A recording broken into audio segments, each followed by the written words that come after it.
I quit the job cold turkey, just took a leap of faith. We went from $70,000 a year to $800,000 to almost $1 million a year in revenue in 5 years.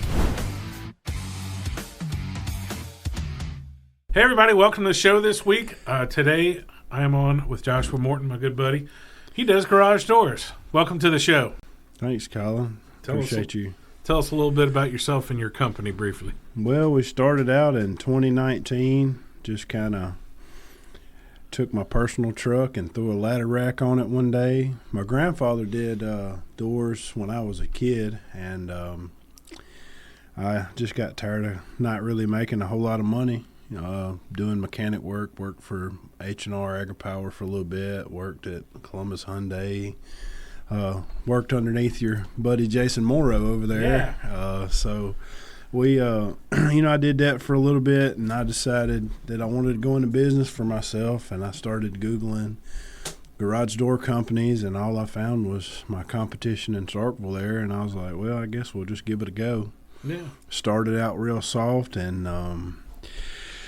we opened up JD's Garage Door in 2019, and, man, we just been doing it ever since. I quit the job cold turkey, just took a leap of faith, and we went from probably $70,000 a year to $800,000 to almost $1 million a year in revenue in 5 years.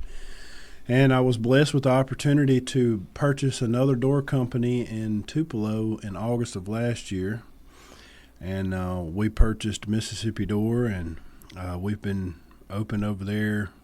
We just transferred everything over in our name. We got a 20-year business, clientele and everything transferred over. So it was kind of an expansion deal for us. And now we've made the bold move of kind of getting away from JD's Garage Door and merging everything together. So now we're officially Mississippi Door, from Starkville, Mississippi, all the way to Booneville, Mississippi, and as far west as New Albany. So we are doing big things. So where do you grow up here in town? Are you Man, local? Yeah, dude, I'm a New Hope native. I grew up on Tabernacle Road down there, and went to school at New Hope my whole life, and just been here my whole life. My family's from West Point, Mississippi. We got some family land out there in the Kilgore Hills in the middle of nowhere. I just been here my whole life, and I find it thrilling to be able to do business in the town that I grew up in. So. Oh yeah, to make a living. Well, there's a lot of people make a living here in Columbus, Mississippi, and people underestimate that. I think people come from out of town, they think it's a one-stoplight town, and it really isn't. There's a lot of business gets done, and probably more than ever with the industry out there in the prairie. So. Yeah, we got a lot of industrial stuff going. Columbus is a booming little town. I'm kind of thrilled to see where the Parkview project's going to go down there at Burns Bottom. That right there is going to be so good for Columbus. It's going to bring a whole lot of different aspects to the town. I'm actually happy to see, Saunders and them and Nick doing what they're doing, hopefully I get to put some doors on them.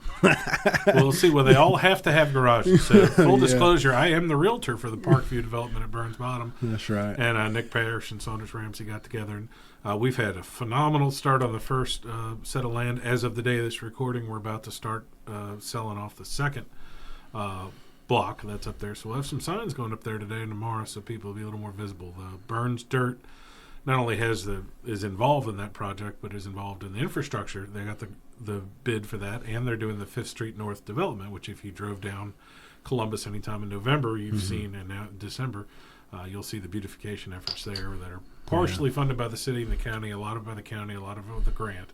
But that'll make 5th Street North to the Magnolia Bowl look nice and pretty, so that when the development really gets going this spring, it's going to really complement the development down there at Burns Bottom. That's going to be awesome, I think. No, it's going to be cool, and I've lived down the block on 5th Avenue for 13 years now, and I'm like, let's get going here, let's get going. So it takes a while when you got to move that. It's a large parcel of land, a lot of stuff like that. Going back to yourself in New Hope, what was the first job you ever had? Sonic Drive-In, bowling alley. You know, I grew up in the bowling alley, and my dad and all of us bowling alley kids, we all kind of got stuck together and got so interested in it. You know, I started out working there, and you know, I worked in fast food for a while, and then moved to Tupelo for a little bit, worked in the bowling alley there, and just kind of moved on from there. And I fell on some really hard times. I decided it would be a good idea to go to Job Corps, and that turned out kind of terrible. I ended up in Tennessee living with my cousin for a little bit, and I finished my high school education up there, got my GED and stuff, and man, I'm not going to go into detail as to what happened, but he ended up having to turn himself into the FBI. I mean, it was real bad, and I was like right in the middle of it, and I was like, man, I had no idea all this was going on, so it just kind of snowfalled from there. Came back home, ended up back here, and I ended up sleeping in a truck in the woods for 3 days. Holy cow. Yeah, and my best friend Adam Anderson, who's now passed on, he was right there for me the whole time, and I was introduced to some very dear and close friends of mine that I ended up living with them for 5 years, walking. I worked at CJ's Pizza under Blake Trineri when he had it. Yeah. You know Blake, I'm sure. And the way that ended up happening is I was like on real hard times, and George got up one morning and I was already ready to go, and he's like, man, what you finna do? I said, I'm finna find me a job, fella. He's like, you can't go to work with me. He was working for Buddy Easley at the time over there by the courthouse, and I just started walking up down the road trying to find a job. And by Thursday, I met Chef Matt Molina at CJ's Pizza there, and he gave me a job, and I just kind of went from there. And the first vehicle I bought is the vehicle that turned me into a mechanic. I had it for just a few months, and it blew a head gasket, and I got a Haynes repair manual, and I started working on it. And I ended up deciding, well, I think this is what I want to do. And I ended up being certified to work on Hyundais at Columbus Nissan there in Hyundai. And I ended up leaving the automotive world and went into kind of the agricultural world and started working on small engines for John Deere and got certified in a lot of their stuff. And then same thing at H&R, and that's kind of the whole story in a nutshell. I come from literally nothing and took every opportunity I could and moved forward. So when do the garage doors or overhead doors come into it? I know the word garage door limits it a little bit. Yeah, well, where it comes in is I'd lost my job at Wade Incorporated, and I really enjoyed doing the small engine work. But when I started that job, I said, well, if this don't turn out, I'm going to go into business for myself. And I thought about it for a very long time. Well, when I lost that job, I went and talked to Mr. Marty Sanders there at H&R, and I went to work for him. I kind of sort of opened up then, trying to kind of worm my way in, trying to learn the products and things that I missed out on when I was a kid working with my grandfather. And I worked for them for about 6 months, and my girlfriend at the time, who is now my wife, we were talking, and I said, I think I want to do this full time, and she backed me up 100%. She said, you know what, if you want to do it, she said, we'll make it work. So I walked in, went to work one day, went to lunch, went home, loaded all my toolboxes up, and I said, I'm out. I'm going into business for myself. And I was praying hard, trying to make sure I was doing the right thing. And I prayed and prayed and prayed, and the Lord spoke to me and told me that if I wanted to do it, He would be with me, but it was going to be difficult, and that I didn't see what He seen. Well, when I went into it cold turkey, This was December of 2019, right before COVID hit. Yeah, perfect timing. Perfect timing. And I'm going to tell you, man, it was real hard for them first 3 months. But, man, we made it all the way through COVID. And I grew to the point to where I never quit. I never stopped. I took everything with a grain of salt and I moved forward. And everybody that didn't believe in me now does. Because, I mean, I literally built it with nothing, no financing from the bank, nothing. I just threw some tools on my truck and I went to work. And we purchase anywhere from $300,000 to $500,000 of product per year and install it. And I never in a million years thought it would get to where it is now. I've got an awesome crew of guys that works underneath me. I've got people that I can send to do whatever I need to do. I've been thankful to be able to be in close proximity with business with Donald Barksdale at Champion Towing and Landman Rentals. I rent part of his new building over there at Tough Line Lane behind Gary's, and we've got a good warehouse. We've got a new showroom coming together, so all our customers can come by and see the options. And I mean, it's been a roller coaster, but it's been a thrill. But that's kind of where it all started. Was I just when you go into business for yourself, a lot of people don't stick with it because they're afraid of that leap of faith that you have to take. I mean, you got to step off the ledge. And you got to continue stepping off the ledge. And I learned early in business that if you're comfortable, you ain't growing. You got to constantly be in an uncomfortable state, or you're going to come into hurdles, and you just got to take it with a grain of salt and move forward. Well, I tell people all the time, it was like the people get into business and they think that there's some illusion that they're not going to be there or not going to be working.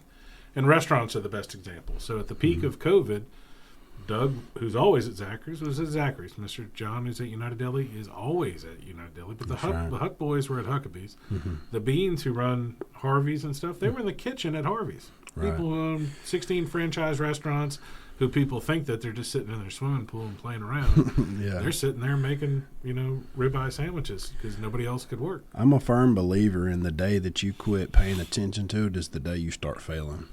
Yeah. I mean, I may not be on every job, but I'm going to go behind my guys sometimes just to make sure that everything's continually done correctly. But you've been in automotive business. There's prime examples of that locally here when the boss isn't watching some of these dealerships, man, the money disappears. Yeah, it does. Cash goes out the door.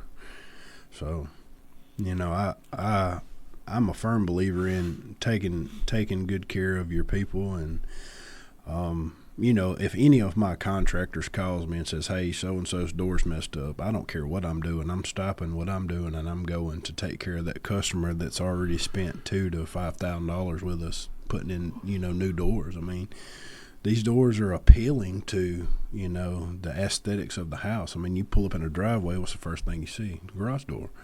Yeah. We want to make sure that our people get their money's worth, and they get the return service. That's the big deal for us, is we're going to come back if we have to. But we don't like to, but we will. So with taking over up in Tupelo, how has that been on a day-to-day basis? Do you have to go up there 3-4 days a week and check on it, or is it small? Well, we pretty much run everything right here in Columbus. And when we catch up the jobs that we have here, we take a couple days and we hit Tupelo and we just knock it all out. We try to stay in front of it best we can.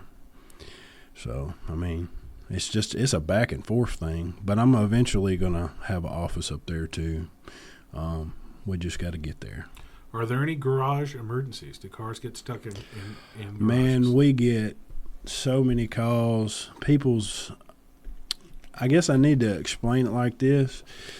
The way a garage door spring works is basic laws of physics. If something stays at extreme tension at all times, eventually it'll break.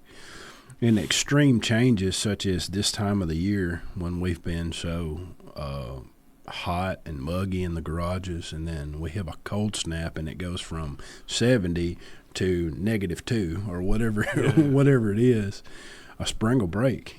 And then you'll go outside to your garage and hit the door button, and then you ain't going to work. But we like to take the opportunity to make them high priority. We'll go and at least try to get the customer's car out, and so they can go on to work, and then we can discuss repairs after that.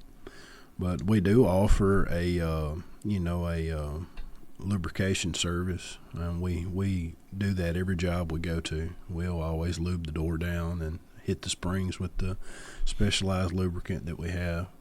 That way, you can cut back on some of that. Yeah. Because all this stuff's metal on metal. I mean, there's no forgiveness with it. I mean, that's just the way they're designed. Yeah, we see a lot as a realtor. We'll see, doors taking too long to open or make it screeching and sound like they're dying. Oh, yeah. I think people let them go to the last possible second. Yeah, well, every homeowner in America loves to go out to their garage every 3 months and spray their door down.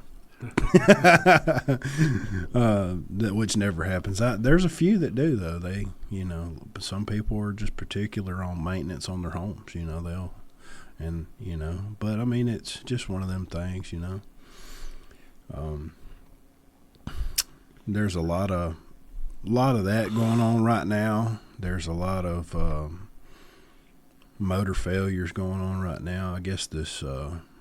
It happens this time of year.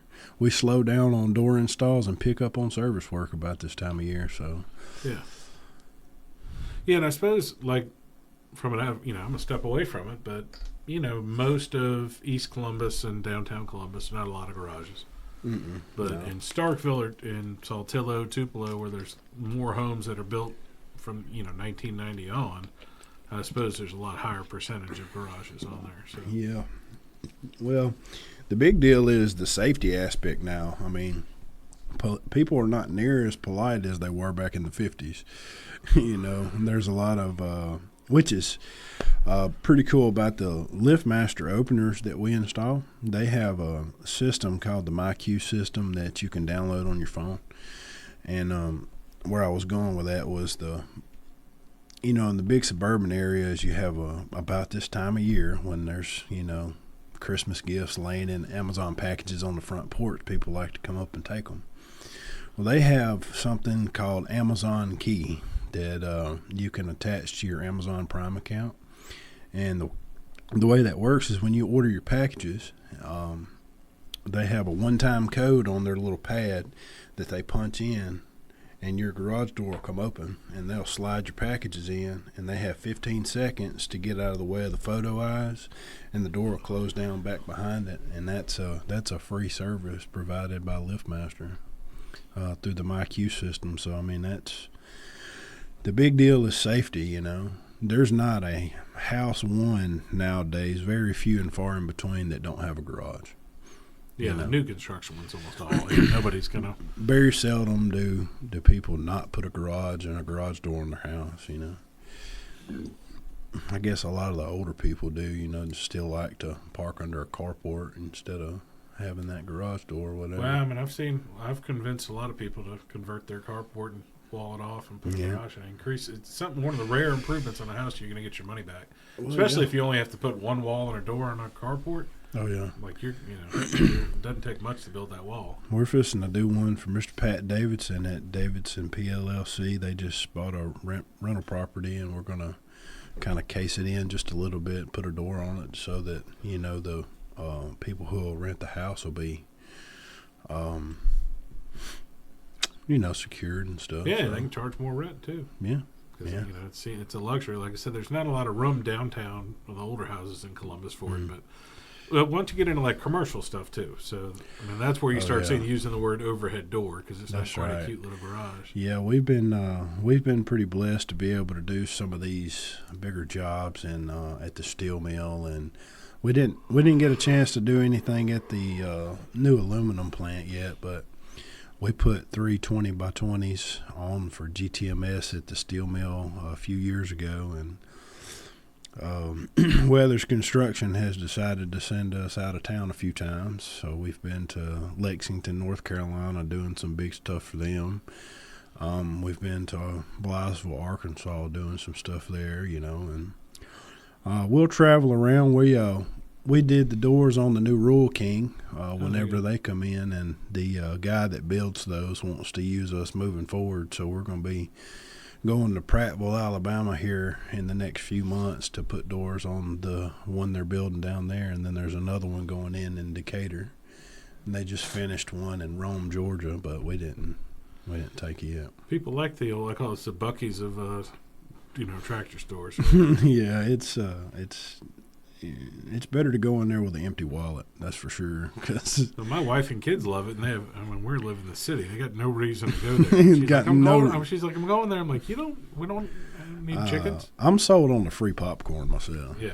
I mean, I got to go like the night they opened, so they still had all the food and stuff, but it was pretty impressive. So.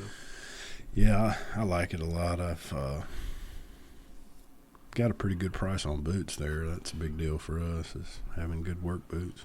What's the biggest door you've done? I know some of the stuff at Steel Dynamics is pretty ridiculous. Well, those ones we did at Lexington take the cake right now. We did, they were 21 foot tall and 18 foot wide. The three we did at GTMS were 20 foot wide and 20 foot tall. But on the sectional stuff, we just got done doing two 24 by 14s, so that's about as big as we've been so far, but I about don't want to go any bigger than that, Yeah, you start having cranes and all kind of other stuff, because right now I guess you can move the big ones with a forklift and stuff. Yeah, we on the rolling steel, we like to take and use a telehandler. I know that there's one at ADI, I think it's like 37 foot wide. That's, they melt those big ingots down, and they're like 32 foot long, those ingots that they melt down, and they have to bring them out of that doorway. So that would take two telehandlers, stuff like that, which, I mean, we can do it. It's just I'm not going to be happy to. Yeah, I tell people all the time to drive out and check out these factories, because Steel Dynamics and Aluminum Dynamics, they almost like gray out. They're so big that it's almost like gray. Like your human eyes are like, I can't conceive something that's huge. Yeah, that job we did in North Carolina, that was a new steel mill being built up there. Levy, same company that runs this one here. They were building a new one up there. They were just about ready to start production whenever we did that outbuilding. So, big stuff, man. Well, I'm glad to see it in our area. You do much stuff in Starkville? Not as much as I would like to. Our competition over there, they got it, they've been in Starkville for probably 30 or 40 years, you know what I mean? They kind of got that market locked down. And then we do some work over there, but it's very few and far in between. How many guys you got working for you in Columbus? I got 3 technicians, and I have 1 secretary now. So there you go. She's helping me out, trying to keep the phone answered, because I'll go out and try to do a job, and it'll take me all day to do a job that takes 2 hours because I can't stay off the phone. Call volume is awesome. So. Well, yeah, and you got to get past that point. That's always a growing stage in a business, is where you're just scribbling notes on a little yellow pad on your truck, and then the wind blows and it falls next to your Chick-fil-A wrapper, and you forget to call them, and all of a sudden you're a bad guy. That's right. Yeah. Text messages are awesome, especially on an iPhone, because you can go back and search up, somebody's name, and we do that. We do that a lot when I'm out in the field and I need to have the phone, but I don't really have to do that stuff anymore, because my secretary there, she'll take care of, writing notes down at the desk, and she does a really good job for me. So. Cool. Well, I know you got a wife. Any kids or anything running around? Yeah, I got a 13-year-old daughter. She's kind of taking a break from playing travel softball right now, because me and my wife just had a baby. He's 3 months old, so we're tickled to death with him.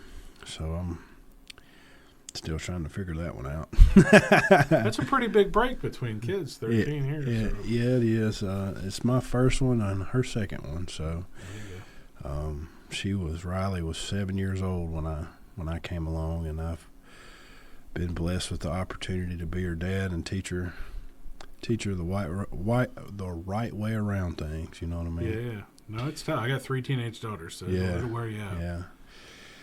Yeah, it is one of them things with daughters that I just can't help with. You know what I mean? It's just hormone changes and all that stuff. You know, as a dad, it's kind of hard to take all that in. No, that's part of it. Yeah. It's a good thing she's got her mama. That's all I'm saying. Have you tricked her into working on garage doors and stuff? She has helped me before. Just to be my go-getter, you know, so I ain't got to climb up and down the ladder 40 times. But I'm glad to be, you know, moving the business in the direction that it's going, because it'll be something that I can pass down to the kids. You know, it's kind of why we do what we do, ain't it? You know. Yeah, to make things better for them. I was just finished talking to the Garrett Torbert from the Golden Triangle Theater. He was walking out when you were walking in. Yeah. I've missed stuff at the theater, you know, and I've told him, I said, I really want to do this, but I have a daughter going away to college and another one's at MSMS, and, you know, I have a limited amount of time left with them. Yeah. And I said, you're going to be here in a couple of years. You know what I mean? Like, there's plenty of things I miss out on because I want to be at home with my kids or whatever. And that's the best part about the worst and the best part about owning your own business is sometimes you got to go do some work, but it's good for them to see that. And other times, like if I want to leave at 2:00 and go pick them up from school, I can go do it. You know? Right. Yeah, it's a little freedom thing, but it's, you know, the big deal for me is, you know, we work really hard and we take extra special care of our customers so that we can say, you know what, babe, I think we want to go to Florida this weekend. We'll go down there and mess around for the weekend and can do it. Yeah. You know, that's the big deal, is not being limited to what you can do. And I told my wife last night, if I could get paid to stay at home and, you know, watch the baby, you know, I would do it. But, you know, I really enjoy what we do. I enjoy, you know, ministering to the public and helping people out, because, you know, the garage door industry is not something that everybody knows about. And what we run into is there's a story that happened with a door company, I think in Illinois, back a few months ago. They made the local news because they thought it would be a good idea to give that customer a run for their money. Had a broke spring, charged them for broke spring, cable, drums, all kinds of stuff, and charged them like $1,150 to do something that didn't take but $350 to fix. And that's kind of what we run into is when a customer calls me, in their mind, they're like, all right, I'm fixing to spend at least $1,000. But it may not cost, you know, a couple $100. Yeah, and why not? Sometimes people are, you know, if the motor's out, they're like, that's the worst. I'm like, it's probably worse if you backed into your door. Than the little motors don't look all that complicated, you know what I mean? They're really not. I mean, it's a very basic system. It's a 24-volt system. I mean, most of the time, we're like, you know, replacing broke sprockets on the older ones. But the biggest things that we do is change out motors that are really old and, you know, do springs as far as repair work. I mean, there's a lot of things that we can do. You know, if your panels are in decent shape, we can go through there and replace your rollers and lubricate the door and, you know, lubricate the springs and service the motor just a little bit. And, I mean, that'll hold you for a while, you know. We got a big job that we're fixing to do in West Point for Magnolia Diesel. They're fixing to put 10 new doors and openers sometime this next year. He was calling me about twice a week. And we did the same thing for Columbus Fire and Rescue. We take care of all the fire stations in Lowndes County. Make sure that they can get their fire trucks out. So I was wondering about that. Do they have automated doors or pull chain doors? Yes, they have automated doors on most of the stations. I think there's a few in the county that still have, you know, throw and go. You know what I mean? Yeah, I suppose they have to have that as a backup if something goes wrong. You don't want them to be stuck in her. That's right. Well, you know, Chief Hughes started using us about a year and a half ago. And I told him, I said, look, you're calling me at Fire Station 1 is the hottest station in town. I mean, they get more calls than any fire station in Lowndes County, period.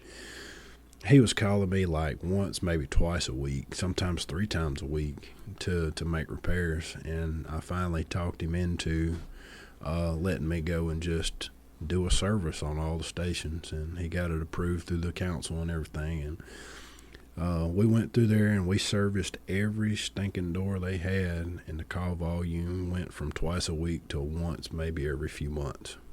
Just that simple stuff, just doing a little bit of maintenance. But, we consider the fire department high value. So when chief calls, I go. If I can't go, I'm going to send one of my guys. We're going to make sure that they can get the fire trucks out. Because this time of year, they're not going to keep that fire truck outside. It's a little too cold for too many busted pipes on a fire truck. That would not be a fun place to be. A lot of people don't know, and if they move downtown or come here, they'll hear the truck all the time. They don't realize our fire department responds to every call. Oh, yeah. So every trouble breathing, every small car wreck, the fire trucks come out there. And right now, like sometimes if it seems small, they'll just send a pickup truck out, then the truck. But somebody from the fire department's coming. Right. And so we hear those. I live downtown, so you hear the sirens all the time. Right. So you get used to it. Yeah. And that's kind of where I was going with the Magnolia Diesel in West Point. He was doing the same thing. He was calling me once or twice a week. Cables popped off, doors crooked, stuck in the opening, and I sent my guys down there the last time. I said, he's trying to float these doors until he's ready to make this big move. I said, you go through there and you do everything we did at the fire department. And I haven't got a call yet. So that's good. Is there any, you ever save old garage doors? I guess you can save random parts, but well, what we like to do is we kind of create a pretty good size scrap pile. And if I find someone who's obviously living on a fixed income, and we can take some used parts and put on their door to make a repair to get them by, we'll do that. But for the most part, we mainly deal in new parts. I wouldn't want to use spring. No, I don't. Have a garage, but it just seems I not do safe. not use. I don't care if the spring was put up last week. If it's wound up, when it comes off, it's trash.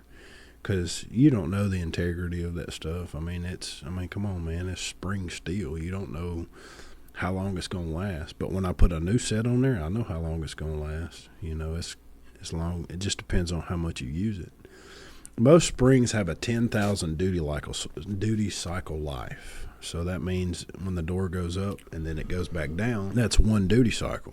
It's going to do that 10,000 times before it starts getting weak. So, a good quality spring should last you anywhere from 3 to 5 years if you use it heavy. You know what I mean? So, we do a lot of this spring repairs, man. We've got a lot of old doors out there, a lot of older neighborhoods like the Sherwood Forest neighborhood. We do a lot of work out there because them houses are, 30, 35, 40 years old. Yeah. So, you don't necessarily have to buy brand new doors the mind kind of goes way south when you see your door sitting in there like this. Yeah. That right there takes me about 15 minutes to fix. I can get the door back down, put the cables back on, get the spring wound back up. We can do a lot of stuff to a door to float you to save some money. You know what I mean? A lot of people think, oh man, that thing right there is going to have to be replaced. Now sometimes it does, but it just depends on how bad the failure takes itself. Yeah. What percentage of people actually use their garage? That's my key, because I see all the time. My mother-in-law's got a 2-car garage, can't fit 1 car in there. I know a lot of people have half junk, half car. I see probably 80% of people that we run into use their garage. The people who don't use their garage and use it for storage, most of the time we don't get calls from them because it's being used as storage. Yeah. But I I've seen people that people have home gyms in their garage, and they, like, when it's hot in there, they'll raise the door. You know, we see that. You know, probably about 10 or 15% of people don't use it. But I mean, it's really convenient to pull up in the garage, pull up in the driveway, and hit the button, and the door comes up, and you pull in. You know, close it down behind you. Most of the new ones have the apps for the phone too, right? Yes. All the openers come with it now. For LiftMaster, any other brand, I think it's a choice. I don't know, but we're a big advocate for LiftMaster and Chamberlain openers because they offer the best warranties. They offer the best product. If I call today for a customer, they'll have me a part in the mail in a matter of a day or so, and I can just go make it right to the customer. You know, we don't have to do it much though. That's the important part. Yeah, that's not breaking. Is the yeah. Well, it goes on the maintenance part of it too. I've never had a house with a garage, so I can't. I had one that I rented. But, You've sold a lot of them though. I've sold a lot. Yeah, no. So it comes up, and then, like I said, whenever I'm in a house showing it, with first thing I do when I walk in that garage is press that button to see how loud it sounds or if it's crooked. Well, the house we did right next to yours that you sold. Yeah, the pink house. Yeah, the pink house. We I serviced those too. Cut that loud screeching noise out. Yeah, it was pretty. But one of the two of them was pretty good. And those were really tight garages. So like the people that bought the house, they used one and put storage in the other one. So yeah, that's right. I think of that all the time when I drive by. I'm like, I didn't even have to fix that door. You know, but downtown there's just no garages. So not really. You gotta have some money to build one. So yeah, we've done a few in downtown. We just did 3. Do you know Mr. Tom Hatcher? Yeah. Tom did a renovation for a customer, which we actually, for the same lady, put a door up for her. When I first started out, like my first year in business, she built a little garage, and she sold that house and bought another house in downtown and enclosed a carport, and we put 3 doors on it for her. So in downtown, that's what it's going to be is, you know, we added it or something like that. Yeah, none of these houses were built. Yeah. I only know like 2 houses, but they were new construction, you know. Stephen Right. Jones, the mayor's, built one with a garage. Yeah. I think William Starks, the attorney, built one next to the fire station. He's got Right. one, but I can't think of too many new homes downtown. Yeah, we just did the doors for Robert Smith's new house on 69. Yeah, Mr. Mayor. Yeah. Pretty big house. It is pretty big house. And he's one of the few that I've put 2 18-foot wide doors on the house, you know. I done it for one other customer. That's when you got, you know, a lot of stuff to store and make sure don't nobody run off with it, you know what I mean? You know, a couple cars and, you know. So. No, he saved up his pennies and built that. Yeah, we thought about it, and then like now, again, my kids are starting to move out and stuff, so I'm like, I don't care that much, you know. So Yeah. we'd have to build the whole thing, though. We've got nothing. Like, we don't have a You sold your house, the one when I first met you. What was the house that you've been living in the same house? I've been living downtown for 13 years. So. Yeah. What was that other house you had? It was a white house, wasn't it? That I lived in or owned? That you lived in. I lived in a white house around the corner, but it was a rental, and then I lived in a house in Sherwood Forest in the back on a hill. It might have been the rental that I thought that was yours. Yeah, I didn't have a garage, though. You didn't have a garage. So you're like me when I look at when people are talking about houses and stuff. If I don't know the address, they'll be like, yeah, I'm 2 miles down Black Creek. I'm like, just give me the address. Like, when I moved here, I worked at Papa John's. I worked for a while at the Packet, listened to the scanner, and I'm in real estate now. Everything in my life has been addresses. Yeah. So I'll meet somebody, and they're just like, they'll be insulted that I don't know. Or something. Yeah. Like, and my wife will reach in. She's like, give me your address. And she's like, oh, and they're like 1820 Old Aberdeen Road. And I'm like, the 1,800 square foot, 3-bedroom, 2-bath, whatever. Your dog's birthday's next Tuesday. Yeah. Like, everything's just filed under there. Yeah. And I wonder if I'm the same way. Like, if I can place the job, I don't even have to have the address. A lot of times the address don't even do me no good. They'll just tell me like, yeah, you did this, that, and the other, and I live over here on, you know, on Cedar Drive. And I was like, oh, yeah, you know, we just did a motor and we placed all the rollers. Yeah, I remember that, yeah. Yeah, you live next to, they've got a garage. Yeah. I don't have a garage. You're like, ugh. Get away from me. Yeah. Commoners. Yeah, I had a guy ask me one time. He said, "Don't it just irritate you to see somebody build a house without a garage?" And I'm like, I don't really care, you know. I don't see it much. I mean, there's some discussion now, design-wise, where they have them on the side or the back as opposed to the. I don't like the houses. I do like Saunders' idea for doing the rear load. Yeah. That's how everything will be in the back. Everything will be in the back, and they're walk-in. And it's a good point, you know. Who wants to walk through a really nice Creole-style neighborhood and see somebody's 52 boxes hanging out of the garage, you know? Yeah, he did that over in Starkville in his developments too, where there is an alley system in the back, and when you walk in this will be at Parkview Development. You walk in the back, you're at ground level, right? So there'll be no steps. Yeah. The fronts will all have steps. I've been meaning to go over there and check out that Adelaide. It's pretty nice, man. So, Yeah. like I said, we've as far as Parkview goes, probably ahead of expectations Yeah. speed-wise. And Adelaide's just, my wife and I were attracted to it immediately because it's kind of New Orleans, you know. Right. But I like the idea. I don't like trash cans out and that sort of stuff. Right. I just want to keep everything hidden in my whole life so that people don't come snooping around. It's definitely makes a difference, especially when you're trying to accomplish the aesthetics of the neighborhood. You know what I mean? It's gonna be nice. Now it's gonna be fancy. It's gonna happen too. And like I Yeah. said, plenty of garages.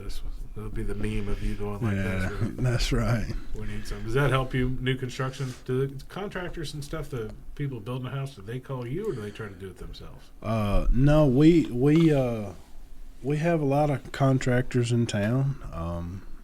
We do. There's probably maybe 3 that do new home builds that don't use us. Out of all the guys that build, you know, we've been. I can kind of tell you a little backstory on that. I was my father-in-law is Stephen Hall. That's Darren Hall's brother that paints houses. And I told him, I was like, man, I sure would like to get in with some of these contractors, you know, doing these doors, you know. And he went to Scott Swain, Rebecca's husband. And Scott called me up one day. I met him.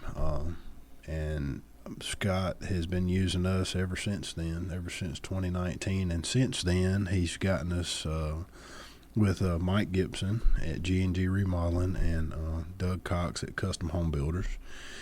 And then I had them for a while, and we were doing a lot of work for them. And then Kevin Clark started using us. And so, you know, Kevin's not, you know, as heavy as a contractor as some of these guys are, but, you know, he loves to use us because he, you know, we capitalize on what he wants. So that's a big deal. And then I'd been trying to get with Chris Clardy ever since I started. And Chris is a very, very faithful type of contractor. He uses the same guys because, I mean, he's got a big machine, you know, it's all kind of, you know, the same stuff. So he called me up one day and we did one for him, and we've been doing them ever since, you know. And we got a couple of more. We picked up some in Tupelo that came along with the business in Tupelo. So I just recently joined the Home Builders Association the night Saunders and them came. Oh, yeah. And that's, you know, I think it's going to be beneficial to kind of build rapport with some of these other contractors and stuff, because residential is our bread and butter. It's how we grew the company, and we, you know, I really enjoy that, you know. The commercial stuff comes and goes. We don't have like 40 commercial jobs. I mean, we got more like 40 residential jobs and maybe 2 or 3 commercial jobs. But we just sealed the deal on a big repair job for Ox Bodies in Fayette, Alabama, which is going to be pretty awesome because they got like 50 doors and they're all broke. So they've been having a hard time getting somebody reliable to come down there and do all that commercial work. So he's had a couple of companies he made hit the road. So he watched us work for a day and went to his boss and he said, I need him here like tomorrow. So, well, when it affects your day-to-day business, man, the quality and just getting it over with, you know, like you could say some contractors or builders might they'll hang their own doors and not call a door special, like Rego doors. Right. Or they may install their own appliances, but they need somebody else to put in the panel. Because at a certain point, you're just like, you need it done, and you need it done right. And when you've got a specialty that you have that's literally so many moving parts. Yeah. Like, you could hang everything and then it's crooked. You can hang everything and then the chain's not tight. You can hang everything and put it wrong and the spring's not tensioned right. And all of a sudden, like, you've done all these things where it's like not that expensive to let a professional do it. You know? Right. I'm sure there are. You don't see too many install your own garage door DIY videos on YouTube. Are you really? Because I don't think it's worth the trouble. You know what I mean? Well, it can be dangerous, especially if you climb that ladder nervous as a house cat. I mean, when you start messing with a spring. I'm scared to death of the spring. I won't even touch it with my finger. Yeah. I mean, I've got scars. You know, I was actually winding up one day, and I got a little scar right there where the winding bar slipped out of my hand and hit me in the chest right there. But it's not. As long as you're careful, you can do it. But if you've never done it, I don't recommend it.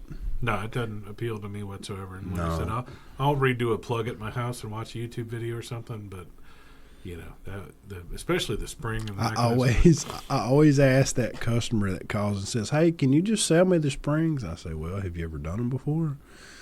And if they give me a solid answer, I won't steer them away from it. But if they're like, "Oh, well, I watched a YouTube video," I said, "Well, that YouTube video is finna get you hurt if you ain't careful." Well, I like old video games and slot machines and stuff. And the old slot machines from 30s, 40s, and 50s have like 40 different cogs and springs in them.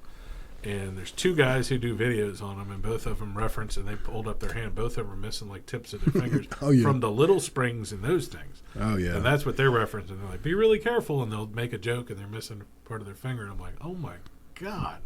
And that's from a little inch and a half little spring. Oh, yeah. Yeah, definitely. I mean, I've heard of people getting hurt real bad. I mean, and it's not.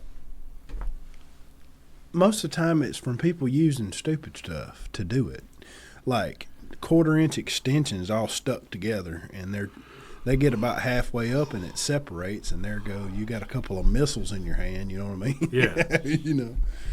So. Well, if they want to support you or get in business with you or call you for business, how do they find you?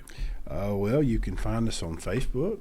You can check us out on our new webpage at jdsgaragedoor.com until they change my landing page there. What's it going to be to? MississippiDoorLLC.com. Okay. We've got our whole product value, our product gallery there from every picture that you find on Facebook, on our website, anything that we share. We never robbed a single picture from the internet. Every door that you see on our content is ones we have done. That's good. So you can call us at 662-869-2277 or 251-4904. And will JD's Garage Door on JND? Is it JND or JD? JD's. JD's on Facebook. Will it stay that way for a while? Or It's already changed. I've already changed it to I left some of the JD's content on there so that when people go look, they're like, oh, okay, well, this is the same company. They just made some changes. Well, I tell people with small businesses all the time and who are doing charity stuff, make me easy to find and easy to pay. Oh, yeah. Because, like, I just saw somebody doing a fundraiser, and I'm like, there was nothing on there on how to pay or how to donate if I wasn't paying. I called them, like, y'all, my friends, like, put a little QR code on there, call a college kid to make it for you.